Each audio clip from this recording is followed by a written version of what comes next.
warahmatullahi wabarakatuh. Perkenalkan, nama saya Divya Syafa Salsabila dengan NIM 24042117. Dalam memenuhi tugas studi masyarakat Indonesia, saya membuat video tentang kesenjangan sosial di Tanah Abang, potret ketimpangan di tengah pusat perdagangan terbesar di Asia Tenggara. Di balik megahnya gedung-gedung pusat perbelanjaan di Jakarta, tersimpan kisah lain yang selalu luput dari perhatian. Kisah tentang kesenjangan sosial yang nyata, terutama di kawasan Tanah Abang, pusat perdagangan terbesar di Asia Tenggara. Di wilayah ini, pedagang kecil, pelaku usaha besar, dan masyarakat kelas menengah atas hidup berdampingan, namun dalam kondisi sosial dan ekonomi yang sangat berbeda.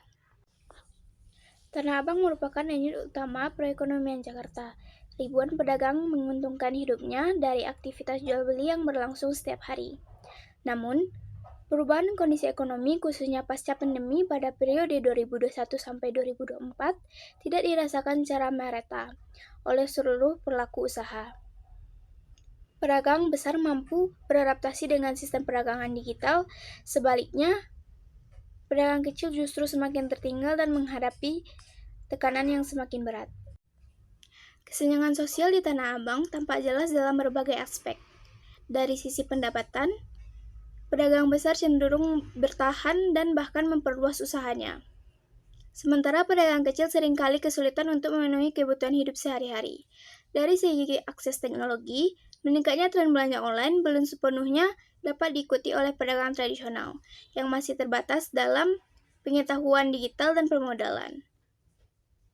Selain itu, persoalan ruang usaha juga menjadi masalah serius. Penertiban kawasan dan pembangunan fasilitas modern seringkali membuat pedagang kaki lima terpinggirkan dan kehilangan tempat berjualan. Ketimpangan ini juga tercermin dalam interaksi sosial, di mana hubungan antara pedagang kecil, konsumen, dan aparat kerap berlangsung tidak seimbang dan berpotensi memicu konflik. Jika ditinjau melalui teori studi masyarakat Indonesia, kondisi di Tanah Abang menunjukkan struktur sosial berlapis dan hierarkis. Kebijakan yang diterapkan cenderung lebih menguntungkan pelaku usaha bermodal besar, sementara pedagang kecil hanya menjadi objek kebijakan tanpa dilibatkan dalam proses pengambilan keputusan. Interaksi antar aktor berlangsung secara asimetris, di mana pedagang kecil dituntut untuk patuh terhadap aturan, namun memiliki ruang yang sangat terbatas untuk menyampaikan aspirasinya. Situasi ini semakin memperkuat ketimpangan sosial dan menghambat mobilitas ekonomi pedagang kecil. Perubahan pola konsumsi masyarakat juga memberikan dampak signifikan. Pandemi telah mendorong pergeseran perilaku belanja ke platform digital seperti marketplace, media sosial, dan layanan pengiriman online. Sayangnya, tidak semua pedagang kecil memiliki kemampuan, akses, atau modal untuk mengikuti perubahan tersebut.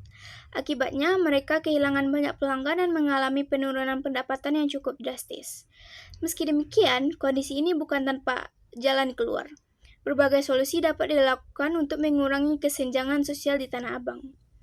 Pelatihan digital perlu diberikan agar pedagang kecil mampu memproduksi produknya secara online.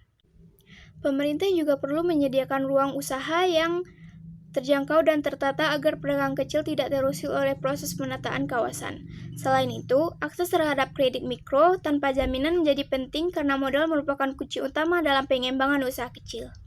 Penguatan komunitas pedagang melalui koperasi seperti dialog rutin antara pemerintah, pengelola pasar, dan pedagang kecil juga perlukan agar kebijakan yang dihasilkan lebih adil dan inklusif. Kesenjangan sosial di Tanah Abang merupakan potret kecil dari persoalan besar yang dihadapi kota-kota di Indonesia.